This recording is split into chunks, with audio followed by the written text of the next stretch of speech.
on here. Let me take this banner off the screen so I could do this here. Joining me now on the, I guess I have no more sponsors, hotline, my man, Sean Barnard, Fox the Gambler, and like 400 other websites on there. Good morning to you, Sean. How you doing today? Yeah, good morning, Phil. Appreciate you having me on, and I'm feeling good. We're getting to the basketball season, so I'm thrilled for that. We're in, I think, the best month of the entire sports calendar, so it's good times right here in the sports world. Absolutely. And I want to start this off with kind of like a vague question for you. Okay. You know, I know you were at the media day the other day, and I want to get like thoughts on specific individuals, but this is the first time in years that I have no expectations going into the season, and having those no expectations are kind of putting me pleasantly like excited for the season. I kind of told myself I wouldn't get excited again for a Sixers season for a while, but here I am excited because whatever. I'm kind of feeling like whatever at this point. Why is there pleasantly some confidence going into the Sixers season? Well, I think for the first time in quite some time, there is not this like constant off-court distraction. There's not this James Harden trade rift or Ben Simmons holdout or off-the-court things that you're waiting on. It's just we're focused on basketball, and there's a really good basketball team set to take place in Philadelphia this year. So I think it's the no news has been good news to an extent regarding the Sixers team, that there's been a lot more normalcy and I guess more of a traditional NBA outlook, which is really refreshing to see. So I think we're kind of a little bit unaccustomed to that, as there has been so much going on behind the scenes for really the past decade of Sixers basketball, that it's nice that it's just kind of a normal transition into the season. Yeah, absolutely. I mean, this is the first time like I don't feel like Joel Embiid's being fake. Like, oh yeah, me and James Harden are cool. Or yeah, me and Ben Simmons will be fine. Like, there's no drama. This is the first. We don't have Tobias Harris drama. We have no drama on this team yet. But you know, that's why again, I really feel, and I said this at the top of the show, that not putting expectations on this Sixers season might make Sixers fans enjoy it more. And then when we get to the end of the season, if it goes according to plan, we might be, you know, in a pretty good spot to make a deep run. Yeah, absolutely there. And I know like the second round barrier is going to continue to be thrown in the Sixers team face, and that's going to be the concern. But you can't beat that in October. Or you can't beat that in December. It's going to take until you get to that period of time. I do think one of my early impressions that the Sixers being very upfront about is they're going to be really calculated in their management of Joel Embiid. And that's something that very well could come into play in the long run. We know the injury issues and the hurdle that's caused in the playoffs. They're starting from day one of training camp of limiting some opportunity. There's clearly a plan in place, which I think we should look at as a good thing. But really, everything is focused on the on-court product and getting past that second-round hurdle. And I feel as good about this Sixers team as I have it's really any team during the Joel Embiid era. I don't know if you see this comment from Mr. down here. You are the Sixers Wojnarowski. I think there's an opening at ESPN now. You know, I wouldn't be shocked if you are the next Wojnarowski at ESPN right there. Look, you mentioned being conservative about Joel Embiid and being cautious with him. You were at the media day, if I'm correct? I actually missed that. I tuned in live to the live stream there. Unfortunately, okay, gotcha. I saw you making posts about it. I thought you were there. Anyway, he's lost a lot of weight. He seems to have gotten himself in great shape, etc. What are your thoughts on the motive, like Joel Embiid putting in that work this offseason? Obviously, he's having another baby. He's doing a lot of like good community stuff and all, but he's really put a strong focus on getting his body ready. How important it is for a guy like his size and with his health history to lose those 20, 30 pounds and get into this kind of shape. Yeah, definitely a huge deal. And he mentioned that he wants to continue losing weight, that he doesn't seem done. I think it was a great thing that he played in the Olympics this year. And I know that was a bit of a controversial point at the time. But to me, the best case scenario for Joel Embiid is to continue playing basketball. But there's no way to replicate game reps of getting up and down the floor, especially at a high level like the Olympics is against the best in the world. There's no way to replace that just by doing drills or being in the gym or whatever the case may be. So I really think that was an ideal thing for Joel to continue his level of conditioning throughout the offseason. He looks really good. We'll see what overall the takeaways from training camp and the status of it. There is a part of me, I guess, in the back of my mind that has some concern with the level of like care that they're taking with his injury factor of why is this such a big deal right away? Is that knee officially 100%? All those types of things. We don't know anything that to indicate that is the case right now. So we'll continue looking at it positively, but I think it's a great thing that he's focused. And I do think he's turned a page as far as maturity, which we've been waiting on for quite some time. No, the maturity is a big thing. And that's interesting that you bring up the knee because we didn't really hear anything about the knee all offseason. It's not like we heard him get surgery or, any work done on it. It was kind of just ignored. He went and played in the Olympics. He didn't seem to be limping too bad in the Olympics, but, I love that you bring up the Olympics. And yes, I was against the idea of the Olympics for Joel Embiid because of the health issue, because of the expectations for this year. But it's really important for Joel Embiid. And he made comments at the media day and all offseason about what it was like to experience actually winning and get past the second round. The maturity level, is that the biggest thing that Joel Embiid could have learned from playing with so many greats and winning a gold medal? Yeah, I think there's like two takeaways here, one basketball and one kind of mentality. For basketball wise, I think he needed to learn how to be a little bit low usage. That throughout the entirety of his career, he's been top 5 in usage rate every year in and year out here. And the Sixers have lived and died by Joel Embiid's production. Some of that's been by default that he hasn't had the guys to lean on, but Joel also has to hold a little bit of that responsibility in terms of he does get tunnel vision at times. He does force things at times. So I think it was important to learn how to play with these other superstars. That it's one thing to look off Tobias Harris for a catch and shoot three. It's another thing when it's Steph Curry or LeBron James in these situations. So I think it was helpful for Joel to learn to play a little bit different stylistically. And then from a mentality standpoint, it is important to see how those guys go about their business, carry themselves from a day in and day out standpoint, the way that they approach a game and all those types of factors. So I think it was good for him to get in that setting, be around those guys. And I do think that directly translates to the way that he's going to play off Tyrese Maxey and Paul George, who are the most talented duo that he's had surrounding him throughout the entirety of his career. This is an interesting question from Steve, but I kind of want to tweak his question a little bit. He said, Sean, how long will fans be patient while Paul George builds that chemistry with the guys? But if they're going to be uber conservative with Joel Embiid and maybe he only plays 60 games, will it be a struggle for Paul George and Tyrese Maxey to build chemistry alongside Joel Embiid?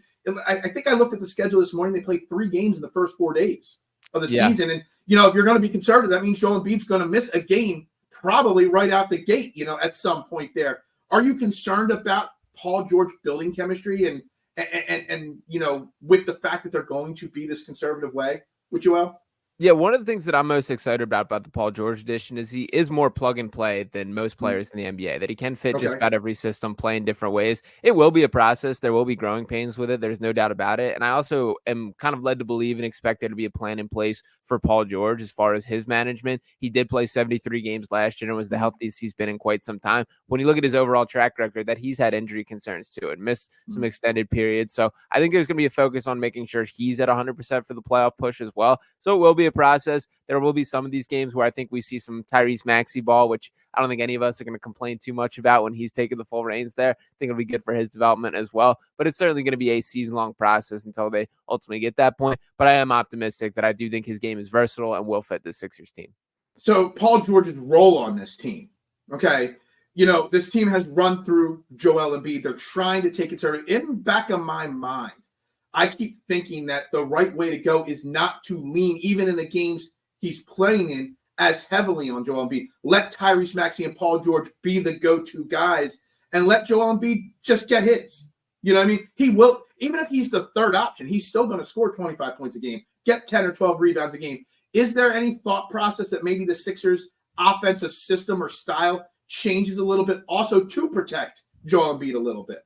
Yeah, I expect a statistical reduction from him pretty much across the board. And I don't mean that in a criticism of him not delivering. Right. I think that is going to be intentional within the flow of the offense. It's really hard to build around a big man in today's NBA. That's one of the hurdles that the Sixers team has faced in the forefront. I do think the leap by Tyrese Maxey was legitimate, him making his first All-Star, him winning Most Improved across the NBA. And I don't think he's done by any means. I think he's going to take another stride forward this year. I do really think when you kind of break down the hierarchy of this Sixers team, Joel Embiid's still the one. I would still put Tyrese Maxey as the number 2, and I think Paul George fits that number 3 role. What I'm excited about for him is there are fair criticisms that you can throw Paul George's direction throughout his career. But when you look at what he's good at and what he's bad at, pretty much the role with the Sixers are only the things he's going to be specifically good at. That he's going to be a high-level catch and shooter. He is going to be a guy who can create off the dribble far better than any of really their tertiary options have had. Tobias Harris's, even a guy like Kelly Oubre. Like Paul George is a huge step forward as far as a bucket getter in that setting. So there's going to be nights where he has his for sure.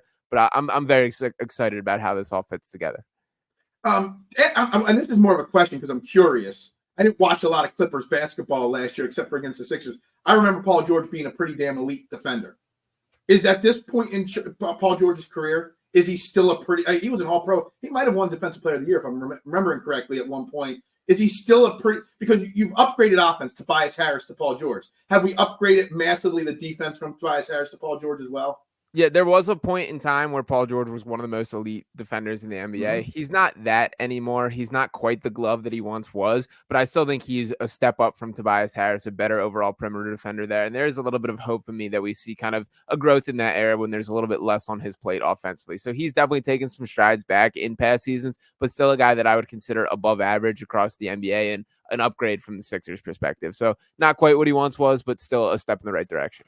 So Tyrese Maxey, you mentioned him, and you said he could still get better. What's the next step of the evolution? Because I don't mean this as a knock. I don't know if Tyrese Maxey is going to ascend to an MVP caliber player. He was an all-star, et cetera, last year, most improved player, et cetera. What's that next step for him look like? Like, what makes him? Someone before you got here was questioning, Tyrese Maxey, the point guard, and can he really be an elite point guard and really run a team? What's the next step look like for him? Yeah, I think the role is part of the question. Can he be a true point guard? Can he be a true one? I will say, like, when you look around the NBA, that's kind of a universal basketball takeaway now is there's just not that many of those guys at this point, that their positionless basketball continues to grow. So I do think there's a place for Tyrese, even if it isn't as a true one or a guy. Certainly would help if he takes another playmaking stride forward, but over 6 assists last year. And I do think it's going to be a little bit of a team effort. I think there's going to be a lot more of Joel Embiid with the ball in his hands and off-ball motion with Maxey and Paul George, those kind of way the offense funnels for this Sixers team. But really, for me, for Tyrese, I'm looking at it from a mentality standpoint. I want him to not enter the season thinking that I take a step back to Paul George and Joel Embiid. I want him to focus, look at these guys as equals and still be one of the key pillars of this team. So I hope he doesn't blink. I don't expect him to. And I think he's going to only rise as far as his confidence in himself and his willingness to just go out and take those shots that this team needs him to. So for me, I'm looking at the mentality, but I only expect big things from him this year. That to me has always been my biggest concern with Tyrese Maxey is that he has always taken a backseat to James Harden, Ben Simmons even.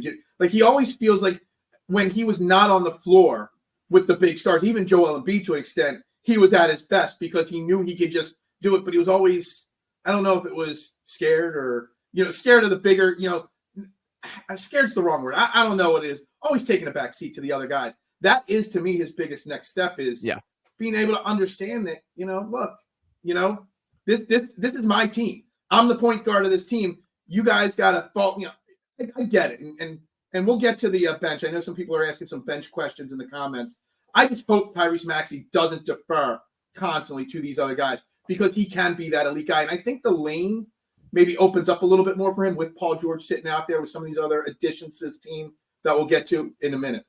Yeah, I agree there. I also think drawing fouls is something that he could use some growth in, really respect from officials. He's a guy that gets hacked way more than he gets rewarded for. That's kind of one of the areas there. I do think the Knicks series was a turning point as far as him from a mentality standpoint, that him getting emotional, fired up, screaming up and down the court, him hitting some of those big shots, that deep three-pointer and that and one. Like, that series to me was a real growing up moment for Tyrese, and I really only expect this year to be those next steps in it. So I'm very encouraged from what we see, and I do think that there's substance to what we saw at the end point of last year's season from him. It's an interesting question from Marshawn here. How much of Tyrese Maxey being a facilitator takes away from the impact of him putting pressure on the defense when he's in score-first mode? Yeah, it's a tough balance. I think every guard kind of has a hard time striking that. Tyrese is at his best when he's a score-first guy, for sure. I think you can do both. I think Tyrese did a nice job playing that balance last year. I would like for him to build off that. It's tough. You kind of got to walk that fine line, and I guess the guys that are as good as they can get that's when they find that right balance. So it'll be a work in progress. Certainly not like the easiest thing to maneuver there, but I think he can juggle it, and if he can take the strides forward as kind of a capable playmaker, that only makes you more dangerous as a scorer because you're kind of threatening teams with everything there. Gotcha. Real quick before we get to the bench and the depth on this team, I know he was asked a lot about it, Nick Nurse, about Caleb Martin as the 4. Any concerns about Caleb Martin at 6'5", or as Nick Nurse says, 6'6" with shoes on at the power forward position? It is a small power forward by today's day and age and stuff like that. Is he strong enough? That's my question. Is he strong enough to be able to guard the bigger power forwards in the NBA? Yeah, I mean, for Caleb Martin specifically, he's been a guy throughout the entirety of his basketball career, has punched up in weight class and has guarded guys bigger than him, is competitive. He does have that dog in him, and he's a guy that I will hand up right now, Rush, that is going to be a favorite of Sixers fans pretty immediately here. It wouldn't shock me. I'm very intrigued by Gershon Yabusele and see if he makes a push for that starting role. It'll be really interesting to see how his fit is in the NBA this time around, as he's spent a couple years overseas, but he looked terrific at the Olympics and was a starter for the country of France there. So we'll see how things fit together. I do think that there's going to be some competitiveness. I'll also point to Kelly Oubre, as much as he will start the season off as a starter, would not shock me if there's a little push for him taking a bit of a bench role. So I think this lineup will be, there will be some moving parts throughout the year, but for sure, Caleb Martin will get first dibs at that power forward spot. So we'll see how it shakes out. See, I love that you said, Kelly Oubre as a bench player, because that is something I've said since day one. I like Kelly Oubre, the player. I like his energy he brings. I kind of feel like he's better suited to be that first scorer off the bench where he can just bring in the energy and just play a little freer than being out there with Maxey, with Embiid, with, all these guys, Paul George, all these big names. I love that you brought that up. You bring up you say Gorcel or whatever his name is so smoothly. The Sixers only signed him to screw up my name pronunciation because everyone knows I can't pronounce names. I'm not going to say his name correctly all year long. I don't know. Did you deep dive into any of his European film? Because we all saw him at the Olympics, and we all know he bombed in the NBA his first time around. And I don't want to get too hyped off of what I saw at the Olympics, because the Olympics are different play than the NBA. And I almost, to an extent, I don't mean this to knock him, because I'm excited for him, but I almost feel like he got that opportunity just because of the dunk on LeBron. Like, he got more hype after that happened. So why do you think this time around will be different for him in the NBA? Yeah, I'm excited about him, and I did dive into a little bit of his film overseas, kind of his story. So he was a first-round pick here in the NBA by the Boston Celtics. He's a very different player than the first time he came here. That there's two kind of areas that he's changed significantly. Number one is he was more of a traditional big man in his first time in the NBA. He also did not have nearly the commitment to his own body that we see from him now. When you look at him moving up and down the court, he's fit, he's chiseled, he's cut. That was not quite the Gershon Yabusele that showed up in the NBA the first time. Had a little extra weight that he was carrying around, and stylistically was just more of a traditional big man. He's kind of embraced that stretch power forward type role that he's improved to over a 40% three-point shooter overseas, has put them up at a far more regular rate than was at the point for any other time in his career. So I do think like he's made some real commitments. Daryl Morey said at Media Day that he'd been trying to sign him for the past 3 seasons. I don't know if that is full lip service there or if that is something that is true, but I do think he's a guy that's deserving of another NBA opportunity. And I do think that there's value in guys who kind of have that wake-up call and have to scrap their way back. I mean, just look at, even if you want to use an NFL example, how many quarterbacks look better in a different situation once they kind of get that wake-up call. So I think Yabusele's hungry to get back. I do think he's earned the opportunity, and the stats certainly check out there. So I'm pretty optimistic about what he can bring. Marshawn is bringing fire questions here today. He is on his A game. Who is on this team takes a Derek White level impact on defense and three-point shooting or timely impact in the winning moments? Who's going to be that Derek White of the Sixers this year? Yeah, I think there's a couple candidates here. Caleb Martin's the first name that I'll bring up, as far as I do think he will be that role player type guy that wants the toughest defensive task, will hit some real timely threes. He's got some clutch genes in him and has hit some big shots for this Miami Heat team, and also has been as much as like a number 2 option for that Heat team in certain stretches there. I also think Eric Gordon is quietly a guy who's not got a ton of attention at all. Still a real deal high-level three-point shooter, still a capable defender, and a guy who would not shock me if I'm making the case why he should get that starting shooting guard spot over Kelly Oubre. So I'll throw Gordon in the mix as well. And I'll also I'm not fully rolling out another Ricky Council leap. That I do think everybody seems to really like this guy, that he's improved. I thought he looked too good for Summer League, which is what you hope for year 2 guys like him. So it wouldn't shock me if we start to get a bit of that leap from Ricky Council, or even KJ Martin's a candidate that I think this roster's better equipped for him to make an impact than last year. So there's a lot of names to keep an eye on, and I love the competitiveness of this entire roster. I kind of feel like the entire depth, the bench of this Sixers team is better, but also leaves. Like you bring up KJ Martin. We think he's going to be better, but there's that question mark. Eric Gordon, has done well, but he's 32, 33. Kyle Lowry is 67 years old. Uracell, he's been around the block for a while. Ricky Council, we have hope for. We don't know. Reggie Jackson to me is a guy that's going to be a lot of DNP coaches' decisions, but could bring a spark. Are you confident enough that this depth of this roster is deep enough?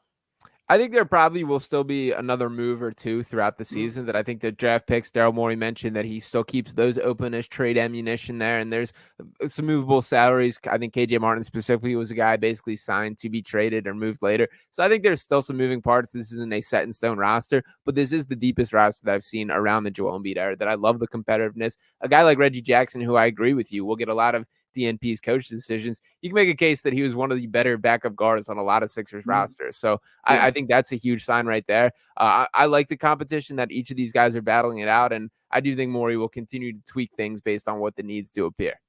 Yeah. You missed us saying that Derek White has a very high basketball IQ. And I think that's a pretty accurate thing. I'm not sure who that bench guy with the high IQ will be. Maybe it's Lowry. Maybe it's Gordon. Someone else saying Gordon is a bench guy. I agree with Eric. I think Eric Gordon as a bench role is much better. Jared McCain, young, happy, smiley, TikTok rookie. Everybody's got a lot of hype. What do you think early in the season his role will be on this Sixers team? Yeah, it's interesting. I think the Sixers envision a slightly different role for him than I personally kind of evaluated or expected coming out of college. That I really like the concept of him being more of a true point guard, of him kind of growing into those shoes to fill. It does seem like they're identifying him as much more as a shoot first guy, a guy that's going to do his damage from the scoring department. He is a really good 3-point shooter. So as far as like the first thing that they put on his plate, which in general I think is the best way to develop guys, is you kind of give them one job, then add a little more and add a little more until they have like a concrete role within the team. That one thing that I think he'll start with is a catch and shoot knockdown 3-point shooter, that I think he's going to kind of fill a little bit of that Buddy Hield like role. But ultimately, I don't expect a ton of opportunity from him early on for these same reasons, that this is a super competitive roster. This is a kid who's still just 19 years old, or I think he just turned 20. So the point being, there's still a long process ahead of him. I think the Jared McCain that will feel his impact on the Sixers team is likely a couple years down the line, but there will be some fun moments. And I do think in the long run, he's going to be a good player. One more final great question from Marshall, because I want to talk more bigger picture NBA with the Sixers in a second. Where does this team start at improving its rebounding problem? I actually personally think they've already done that by bringing Paul George in, by bringing Andre Drummond in, by bringing in Gurasel and Caleb Martin. Do you think these new additions will fix that rebounding issue that we've had in the past? Still a little bit concerned about the rebounding overall. To put it like directly here, Joel Embiid's not a great rebounder for a guy of his size and frame. Yes, when you look at it stylistically or statistically in the numbers that he does eat up, that it looks great in comparison to the NBA. But the reality is, like, he doesn't quite have that rebounding skill. It wouldn't shock me. Yabusele is probably the X factor there, that if he makes a push for that starting power forward spot and continues to eat rebounds the way that he's shown to in flashes, that to me is probably the fix there. But I think like it's kind of a universal thing that there's very few teams like the New York Knicks that are built on attacking the glass the way they do. Like, I think that this is a kind of common NBA weakness, that people have put a kind of a magnifying glass on the Sixers team. So a concern for me, but I think it's a little more universal than sometimes people give it credit. At the very beginning of the interview, you mentioned about the Sixers. It's always going to be compared to, getting through the second round, et cetera. The Eastern Conference, there hasn't been a lot changed in the Eastern Conference, but there has been a lot changed recently with the New York Knicks, who are everybody's favorite to maybe, beat the Boston Celtics and take over the Eastern Conference. They are at Karl-Anthony Towns a few days ago. And my first instant reaction was that was good for the Sixers, because I am not a Karl-Anthony Towns fan. I do not think Karl-Anthony Towns is as good as he thinks he is, and as good as Knicks fans think. What do you think the Karl-Anthony Towns impact trade has impact-wise on the Eastern Conference and compared to the Sixers? Yeah, one of the more shocking trades that I can remember. I did not see that coming at all at this point of the offseason. So yeah, when you factor in the timing of it and what a significant move, very shocked of the overall deal happening.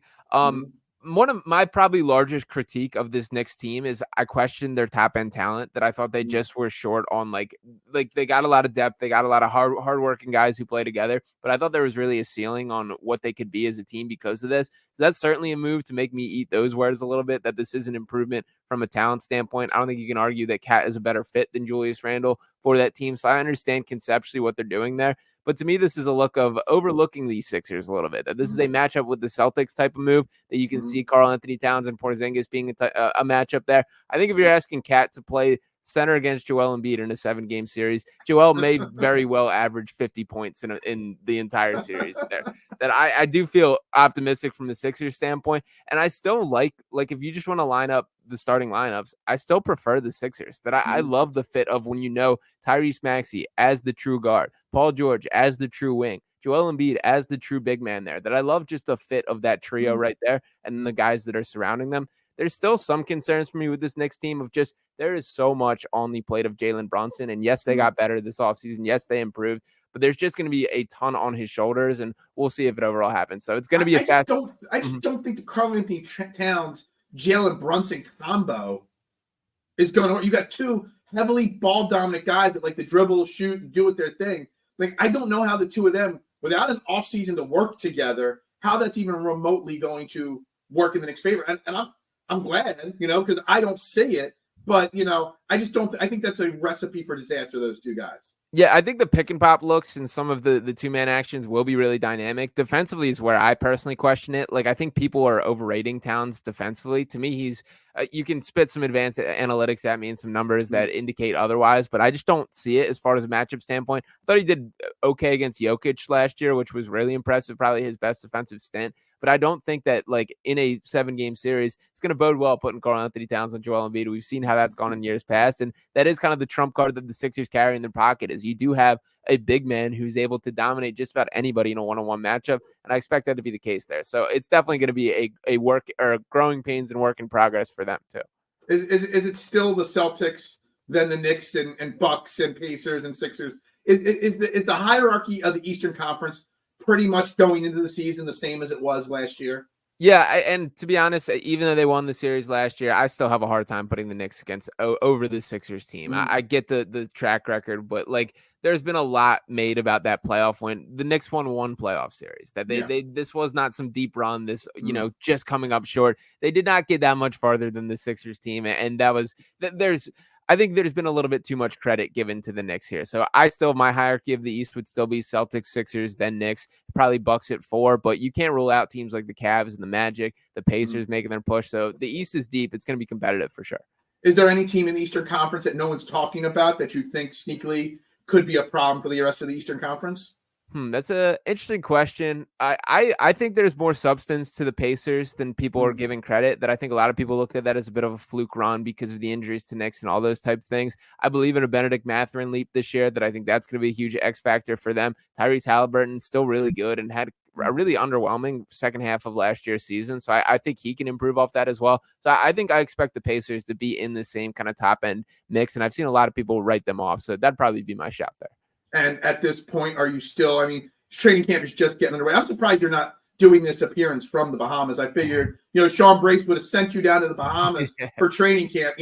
There's a problem there if Sean Brace isn't sending you down to the Bahamas, Woj. I wish. Yeah, exactly. We all wish that somebody would send us to the Bahamas to work. Are you still predicting, is it still the Celtics conference? And, we have to hope that somebody can knock the Celtics off. Yeah, I think that's fair. It's also been kind of strange to me that it feels like the media and a ton of people have done their best to just discredit this championship run and give the Celtics as much bulletin board material as they could possibly get, from Tatum not playing at the Olympics to some Jaylen Brown comments and him being left off the roster, all these type of things. So I think people have honestly not given the Celtics quite as much respect as they've earned. It's absolutely still their crown for the taking, and that team is pretty much returning all their key pieces. So it's going to be tough this year, no doubt. Yeah, absolutely. Real quick before I let you go, I know you're a busy man and all. You're also, on top of all your fantastic basketball work, you're doing some great Phillies work too with Luke Arcani over there. It's Red October. The Phillies start on Saturday. They got their little intra-squad scrimmage going on today. First and foremost, if they were selling $5 tickets to watch a scrimmage today, you'd go, wouldn't you? Oh, absolutely. They would pack the bank if they sold tickets to today's game. What's your confidence meter as the Phillies playoffs get underway in a few days? And do you have a preference to the red-hot Mets, who are also playing a massive amount of games in a short period of time, or the Brewers, who aren't as good but might be, a little bit more well-rested when it gets to that point? Yeah, overall feel really good about this Phillies team. That I think this is the best bullpen that they've had during this era of competing, the Bryce Harper era here. I think there were the ups and downs of the season. There's no doubt about it, but I think they're mostly back on the right track here. And similar to what we just mentioned about the Sixers, you can't win a World Series in the regular season. All these months, is now to get to here. So they put themselves in a good spot. They have the bye. As far as the matchups, I've kind of flipped back and forth on my overall thoughts here. I think I probably would prefer to avoid the Mets, and I do think that there's a little something to the momentum and how red hot they are there. But ultimately, I think it's kind of a loser mentality to be handpicking things, and I'm glad that they didn't go too deep into that. So beat whoever's in front of you. This Phillies team should be confident in themselves to beat either one of these teams, and I think ultimately that will be the case. So feel good. I think we got a lot of playoff baseball incoming, and excited to see how the cards fall. The first question of the show before you were even on it was somebody was asking me if I think it's a good or a bad thing that the Phillies have a full week off. And I'm torn. Like, on one side, they need the rest. They got a lot of beat-up guys. Their pitchers need rest. But on the flip side, when you've been as inconsistent as they have late in the season, you want to just keep going and try to work your way out of it. Do you think this week off is going to be more helpful to the Phillies or more detrimental to their chances of coming out right on fire on Saturday? Yeah, I think it's helpful that particularly when you got guys like Bryce Harper, who's battled this wrist and elbow issue for quite some time. Get him some time. This Phillies team knows who they are at this point. This isn't, I guess, like past years where they're kind of the team riding the momentum, that they're just a straight up good baseball team that can win on an everyday basis. So I think they've got their heads on straight. I like the game plan that they've laid out for making sure they stay fresh and stay on top of things throughout this week off here. And I think that they should appreciate the bye. They've earned it, and it is a good thing overall. Awesome. Well, thank you very much for your time today, Sean. Guys, make sure you're following Sean Barnard on all platforms and on The Gambler and 3,000 other places that he does work for at this point. Hardest working dude right here. Like Mr. said, the future Wojnarowski right here. Sean, thank you very much this morning. And I guarantee you'll be on again soon. Absolutely. I appreciate it, Phil. Have a good one. Best of luck with everything. Yeah, thanks a lot, my man. That was Sean Barnard right there on the I Have No Sponsor hotline.